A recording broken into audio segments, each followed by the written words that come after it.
Vamos orar, assim como os irmãos estão. Senhor nosso Deus, nosso Pai, nós te damos graças porque estamos em Tua casa nesta noite. Ó, como é bom e agradável estarmos reunidos com os nossos irmãos.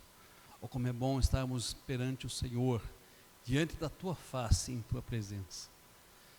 Te louvamos e bendizemos porque nosso coração já se alegrou ao celebrar as bênçãos do Senhor através dos nossos louvores oferecidos com sinceridade e em nome do Senhor Jesus. Te louvamos e bendizemos porque já fomos abençoados por ter escolhido e por estar aqui, ó Deus, na Tua casa. Agora pedimos de um modo muito especial que a Tua palavra prospere no propósito para o qual o Senhor a designou. Que ela fale comigo, que ela fale com o Teu povo, que ela traga alimento para as nossas almas, ó Deus, que ela nos desafie a sermos cada vez mais parecidos com o Senhor, a Sua imagem e a Sua semelhança. É o que nós pedimos e agradecemos em nome de Jesus. Amém. Amém. Vocês já fecharam? Voltem a abrir Colossenses capítulo 3, versículos 12 a 14. O nosso tema hoje é a santificação dos eleitos, santos e amados de Deus. Meus queridos, muitos educadores têm apontado uma tendência dos nossos dias. E que tendência é esta? A tendência das pessoas estarem acostumadas com atos e não com processos. O que isso quer dizer? Bem, a tecnologia e a rapidez com que as coisas são produzidas e chegam às nossas mãos tem feito com que as pessoas se tornem impacientes para a realização daquelas coisas que demoram tempo para que se concretizem, que demandam um processo para que aconteçam. Desta forma, tornou-se muito comum as pessoas buscarem os self-services, os quais se servem conforme o seu gosto e a sua vontade, até os fast foods, onde eles são atendidos rapidamente. Isso tem invadido as áreas sociais e as áreas humanas.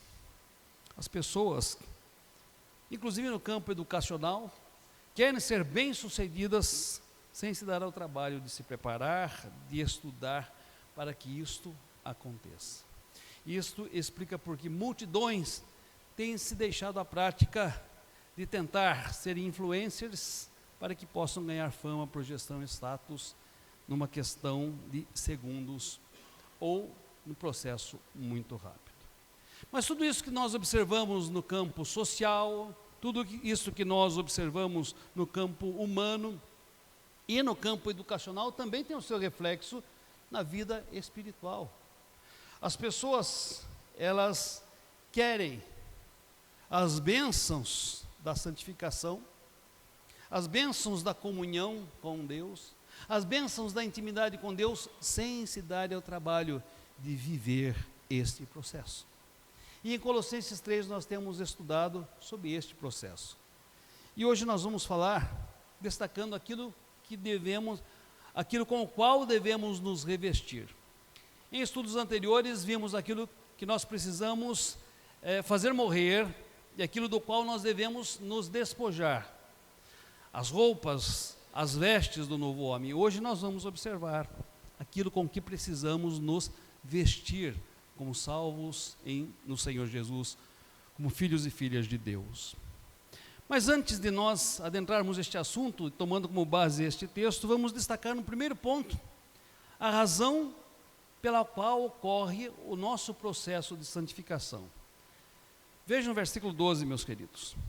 Revesti-vos, pois, como eleitos de Deus, santos e amados, até aqui nesse momento. Notem que o apóstolo Paulo fala aqui da razão pela qual acontece o processo de santificação. E ao falar desta razão, ele cita a obra miraculosa, graciosa e sobrenatural de Deus. E esta obra maravilhosa, graciosa e sobrenatural de Deus nos tirou de onde nós estávamos e nos colocou numa nova posição diante de Deus, numa nova posição neste mundo. E ele repete isso por duas vezes na carta aos Colossenses, nesse capítulo 3. No capítulo 3, versículos 1 a 4, ele vai apontar para três coisas que Deus realizou em nós e que já nos deram uma nova posição em Cristo, que são elas: ressuscitamos para uma nova vida, morremos para o pecado e temos uma nova identidade que já se manifesta, que se manifestará de forma plena, exuberante e vibrante quando Jesus Cristo voltar. Meus amados, apontando para essas 3 razões, Paulo vai dizer nos versículos seguintes, versículos 5 a 11, que motivados por Deus já nos ter feito ressurgir dentre os mortos, por Deus já nos possibilitar morrer para o pecado e por Deus ter dado uma nova identidade, e motivados por isso nós devemos então fazer morrer a nossa natureza terrena e nos despojarmos do velho homem. Note que primeiro ele aponta para o que Deus fez ao nos dar uma nova posição, e depois ele aponta para aquilo que eu e vocês devemos fazer para desfrutarmos de uma nova situação. Aqui em Colossenses capítulo 3, versículo 12, ele vai repetir as coisas que Deus fez para então exigir ou cobrar aquilo que nós devemos fazer. Colossenses 3,12, ele vai destacar 3 coisas que Deus já fez na minha vida, na sua vida. Vejam, coisas que nos deram uma nova posição: eleição, o fato de nós sermos amados por Deus e o fato de nós sermos santos. Versículo 12: revesti-vos, pois, como eleitos de Deus, santos e amados. O que eu e vocês fizemos para ser eleitos de Deus? Nada. O que eu e vocês fizemos para sermos santos, ou seja, separados deste mundo? Nada. O que eu e vocês fizemos para motivar o amor de Deus? Nada. Se Deus nos elegeu, se Deus nos separou para Ele, se Deus nos ama, isso se deve única e exclusivamente à sua iniciativa, ao fato dele nos querer dar uma nova posição. Mas, como dissemos no estudo anterior, uma nova posição exige uma nova situação. 3 razões apontadas pelas quais nós devemos revestirmos-nos de uma nova natureza. Revesti-vos, pois, como eleitos, santos e amados.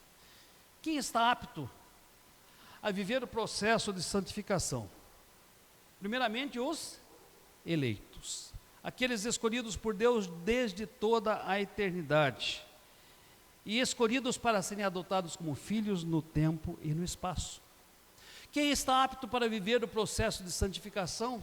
Aqueles que são santos, ou seja, que foram separados por Deus do curso deste mundo e ressuscitados para uma nova vida.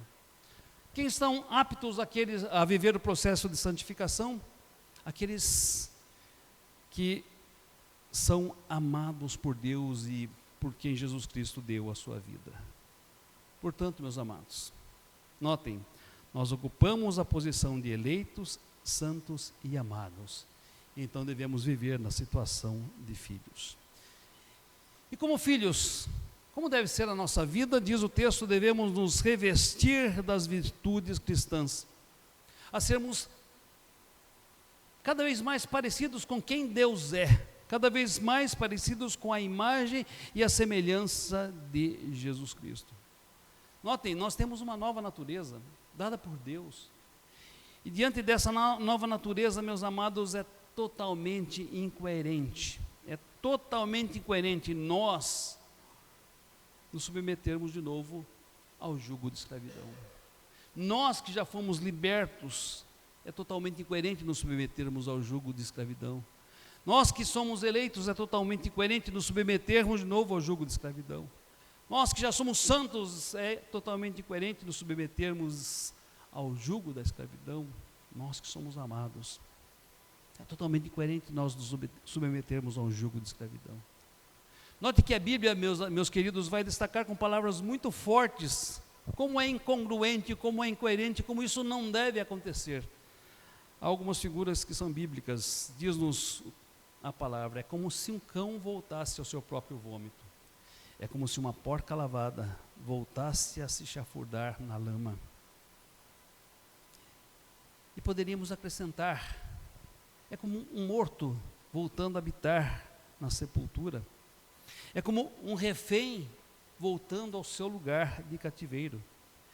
É algo totalmente contrário. Eu e vocês, como santos, como eleitos santos e amados por Deus, nós vivemos a nossa velha natureza, o nosso velho homem, vivermos para o pecado, vivermos para este mundo e vivermos para o diabo. Mas alguém pode pensar, pastor, se Deus lá na eternidade nos elegeu, se Deus no tempo e no espaço nos chamou, separando-nos deste mundo, e se Deus nos ama tanto como os seus filhos, por que nós estamos nessa situação de vulnerabilidade? Por que é que nós então estamos nessa situação na qual devemos lutar contra a nossa própria natureza, contra o diabo e contra este mundo? Porque nós temos que viver este processo. Talvez muitos se questionem, porque nós temos que fazer morrer a nossa natureza terrena, nos despojar do velho homem e nos revestirmos da nossa nova natureza. Ora, amados, porque estamos no mundo. Porque estamos no mundo. Porque estamos nesta carne que é inclinada para o pecado. Porque estamos neste mundo que jaz no maligno. E porque neste mundo que jaz no maligno nós temos a ação do diabo, o nosso maior inimigo, que está ao nosso derredor a todo momento, procurando ocasião oportuna para nos atacar.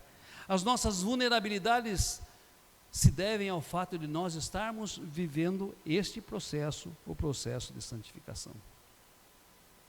É interessante, meus queridos, que Deus nunca quis que o homem o obedecesse por não ter a opção de desobedecê-lo. Nunca quis que o homem se santificasse por não ter opção de pecar. Quando Ele colocou os nossos primeiros pais lá no Jardim do Éden, eles tinham todas as condições favoráveis para obedecer a Deus e andavam de um jeito que nem sequer imaginamos na comunhão e na intimidade com Deus. Contudo, havia a possibilidade de desobedecer, havia a possibilidade de pecar. E por quê? Ora, porque Deus criou o homem responsável. E a resposta que o homem deveria dar em sua responsabilidade a Deus era uma resposta de amor. Ora, por amar a Deus, por amar a sua palavra e por temer a Deus e temer a sua palavra, o homem deveria obedecer e não desobedecer. Desde o Jardim do Éden, Deus requer daqueles que são seus filhos uma resposta de amor. E não é diferente para comigo, não é diferente para com os irmãos. Nós estamos sim neste mundo e somos vulneráveis neste mundo, à nossa própria carne, às pressões do mundo, à ação do diabo, porque vivemos ainda esta experiência do processo de santificação. E há sim a possibilidade de transgredirmos, de pecarmos, de desobedecermos, de nos afastarmos de Deus. Há sim essa possibilidade. Mas não é porque existe a possibilidade que estamos obrigados a fazer. Pelo contrário, o apóstolo Paulo, nesse capítulo todo, vai mostrar que uma vez ressurretos em Cristo, uma vez mortos para o pecado, uma vez feitos filhos de Deus, recebendo uma nova identidade, uma vez eleitos por Deus, uma vez separados por Deus e uma vez amados por Deus, o normal, o natural é nós vivermos um processo de santificação. É nós que já temos uma nova posição dada por Deus, é vivermos uma nova situação através das nossas escolhas, das nossas opções, através do nosso estilo de vida. Há um texto lá em Romanos 12:2 que vai mostrar a mesma coisa.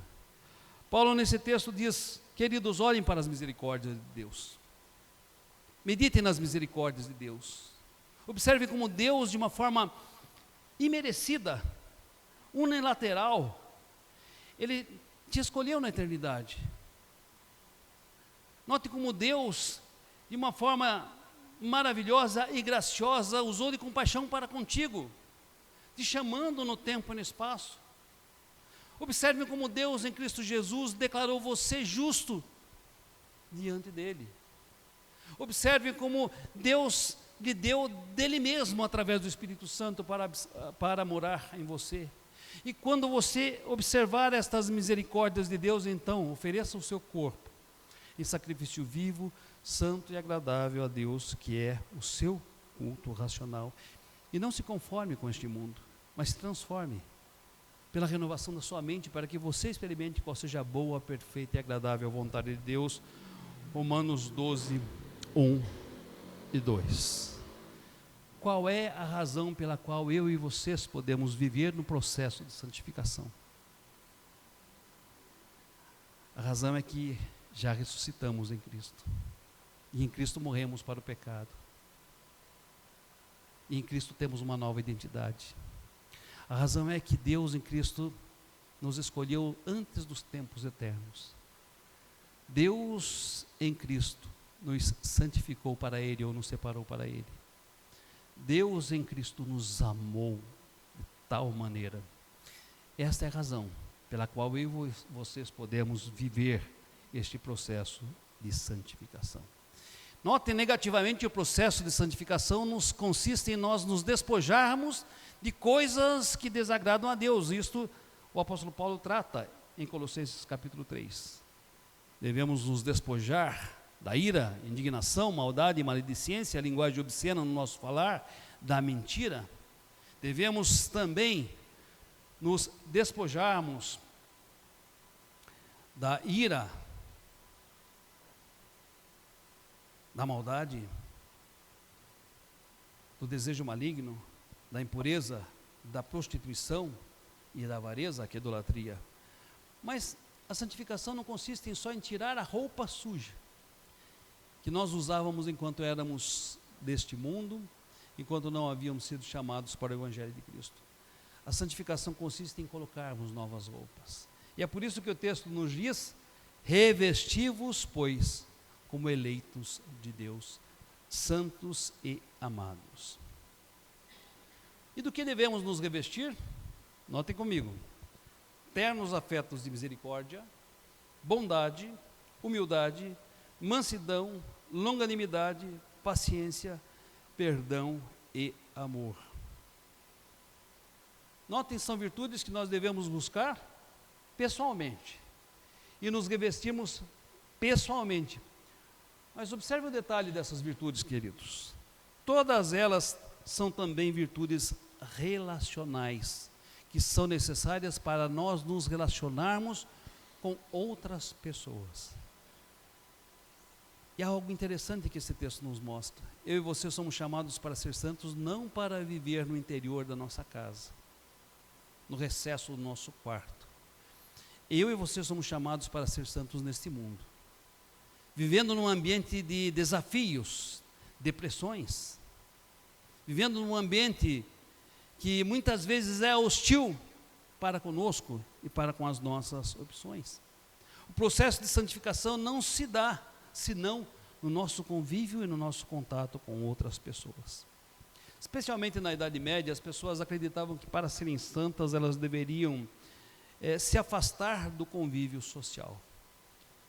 E pensando nisso, elas criaram mosteiros onde elas então se refugiavam e ficavam reclusas, para ali fugir das tentações e da corrupção, tanto aquela existente no mundo, quanto aquela que existia na própria igreja. Enclausurados, estas pessoas acreditavam que poderiam se dedicar com mais afinco à santificação, à pureza. Em nossos dias, muitos têm tentado viver como ovelhas solitárias ou como desigrejados, acreditando que, olha, é possível em casa viver de uma forma mais santa, mais pura, mais reta, mais justa do que estando na igreja ou do que estando em qualquer outro lugar. Estas escolhas, meus amados, elas identificam alguns pontos positivos. Notem, as pessoas que buscam estas coisas, elas, por exemplo, revelam um desejo de santidade. Elas querem ser mais santas, por isso procuram fugir do convívio social, do convívio com outras pessoas que julgam pecadoras. Essas pessoas querem intimidade com Deus, por isso buscam estes lugares para ler a Bíblia e para orar. Essas pessoas percebem que o mundo jaz no maligno, que não dá para agradar a Deus e tomar a forma desse mundo. E por isso fazem e tomam decisões radicais.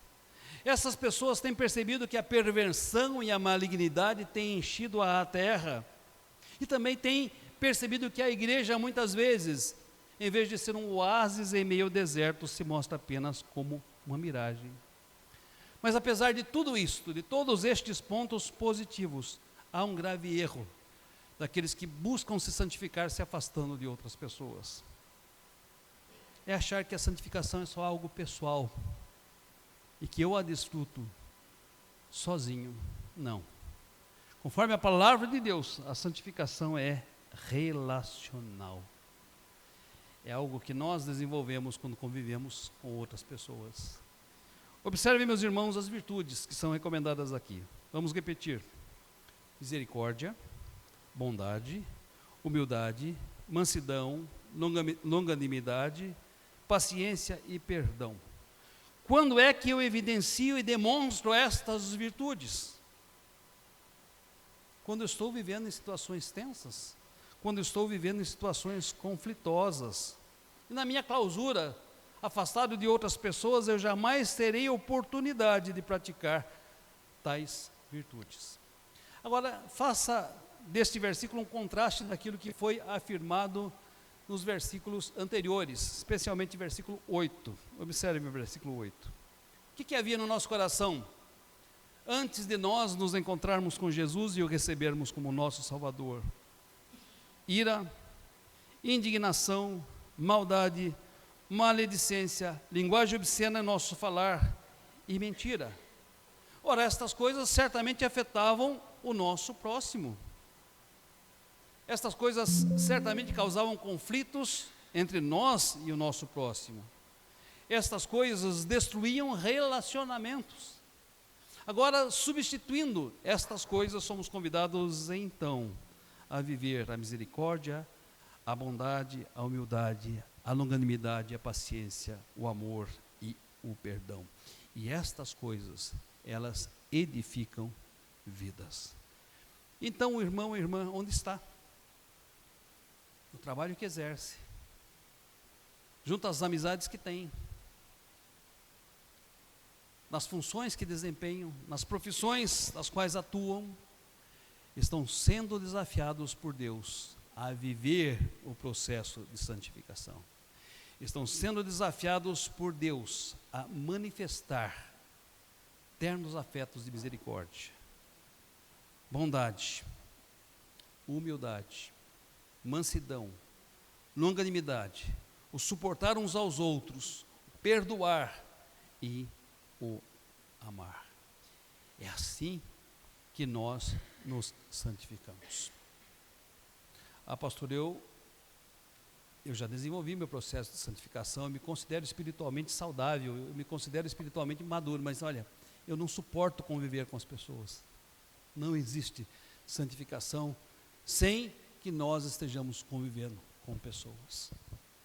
Nós estamos convivendo com pessoas não para serem influenciadas por ela, moldadas por ela, confundidas com elas, mas nós estamos vivendo entre as pessoas para que elas observem que nós somos eleitos, que nós somos santos, que nós somos amados, que nós somos filhos, que o pecado, embora exista e muitas vezes aconteça em nossa vida, não é a regra, é a exceção. Não é algo que nós gostamos de fazer, mas que muitas vezes acontece sem que nós o queiramos. Agora olhemos mais de perto para as virtudes recomendadas nesse texto. Misericórdia. Quem é que precisa de misericórdia? Eu e vocês precisamos da misericórdia de Deus, e é porque ela se renova a cada manhã que nós não somos consumidos pela sua ira. Foi por causa da sua misericórdia que Ele nos salvou, olhando para nós quando éramos miseráveis. Mas assim como nós precisamos da misericórdia de Deus, nós devemos exercer e colocar o nosso coração na miséria de outras pessoas. Ser misericordioso, meus amados, é olhar para as pessoas que se encontram na miséria. É nós não somente olharmos para as pessoas, mas acolhermos estas pessoas, mesmo, notem, que as escolhas destas pessoas as tenham levado até essa situação. Notem que muitas vezes nós dizemos, fulano está vivendo essa situação, mas paciência, ele escolheu. Paciência, foi opção dele. Será que estamos exercendo misericórdia quando dizemos isto? Será que o nosso coração está na miséria deste irmão? Porque se de fato ele conhece a Jesus, se de fato ele é nosso irmão, ele não pode estar mais infeliz do que estando numa situação de alienação e de distanciamento de Deus. Olhe para aqueles que muitas vezes caminhavam conosco e não caminham mais. Olhe para aqueles que, em virtude das suas escolhas, das suas opções, estão muitas vezes nos mais baixos degraus da miséria, da corrupção e da degradação. Olhe para estas pessoas com a misericórdia com a qual Deus olhou para a sua vida, porque foi assim que Ele agiu conosco. Amou, nos buscou, nos encontrou, nos resgatou, enquanto nós estávamos nos mais baixos degraus da degradação humana. A segunda virtude é bondade. Eu sou misericordioso só no meu coração, pastor. Nossa, meu coração é cheio de eternos afetos de misericórdia. Mas o texto vai dizer que a segunda virtude é a bondade. Se a misericórdia nos faz olhar para as misérias alheias, a bondade nos faz agir em favor das misérias alheias. Se a misericórdia pode permanecer na esfera dos sentimentos, a bondade nos obriga em direção às ações concretas. Deus é bondoso o tempo todo, e em todo o tempo eu e você somos convidados a ser bondosos nos nossos relacionamentos. Mas notem que o texto vai apresentar como terceira virtude a humildade. E eu fiquei pensando, talvez o exercício da misericórdia, o exercício da bondade atraia pessoas vulneráveis. E essas pessoas vulneráveis muitas vezes se aproximam ou se aproximem de nós.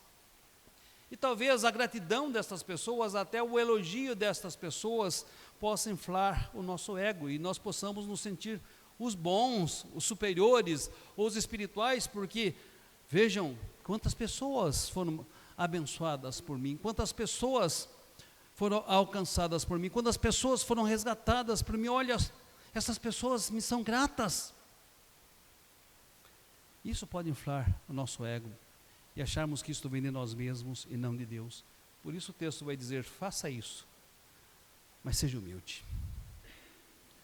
Faça isto, seja pleno de eternos afetos de misericórdia, seja bondoso, até doer, mas faça isto com humildade, fazendo para Deus, para Jesus, não para ser visto, aclamado, elogiado ou seguido pelos homens.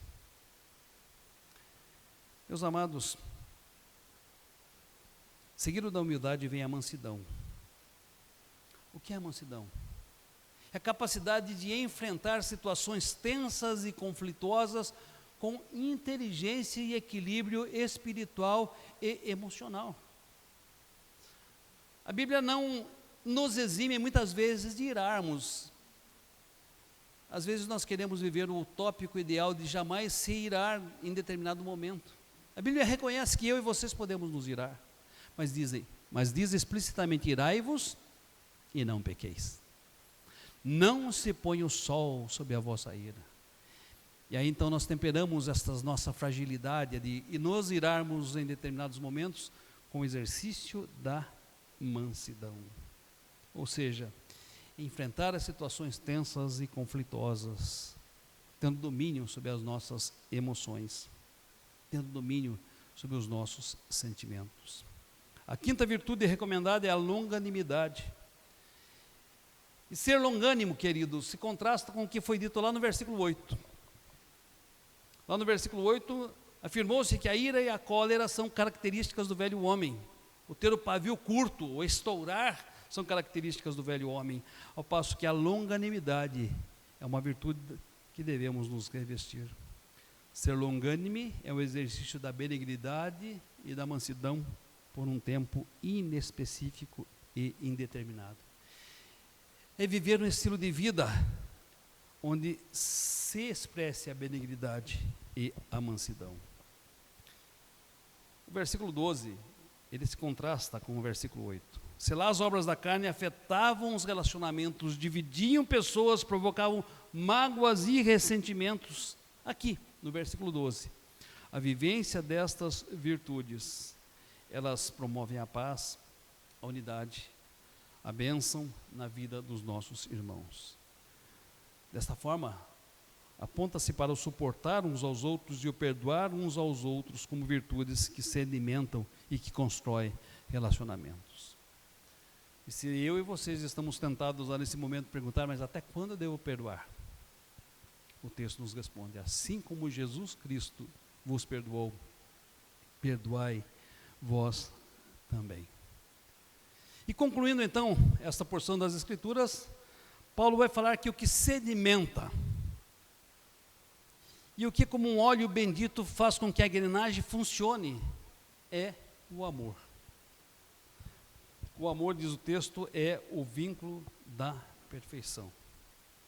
Note que eu e vocês podemos exteriormente dizer, olha, eu vivo em misericórdia.